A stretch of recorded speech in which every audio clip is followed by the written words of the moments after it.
ஜெபம் என்றால் என்ன? ஜெபத்தின் படிகள்.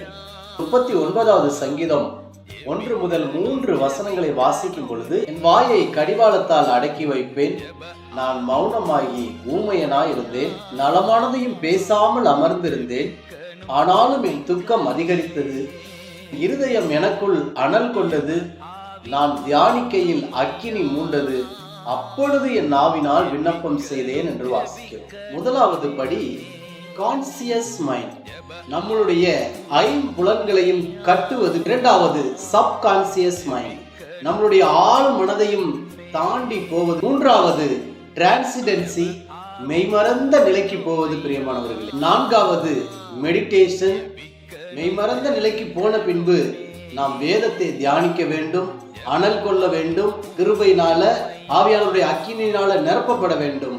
அதன் பின்பாக 5வது படிதான் பிரேயர். என் நாவினால் விண்ணப்பம் செய்தேன் என்று இருக்கிறது, ஜெபம் செய்தேன் என்று இருக்கிறது. தேவ பிள்ளைகளே, அப்படி என்றால் ஜெபம் 5வது இடத்துல இருக்கிறது. சிலர் ஜெபிக்கும் போதெல்லாம் ஒரு நோட்டை எடுத்து வைத்துக் கொண்டு, பெண்ணை எடுத்து வைத்துக் கொண்டு டிக் செய்து கொண்டே இருப்பார்கள். ஜெபம் என்பதற்கு பயன்படுத்தப்படுகிற கிரேக்க வார்த்தையானது ப்ரோசகே என்பதாகும்.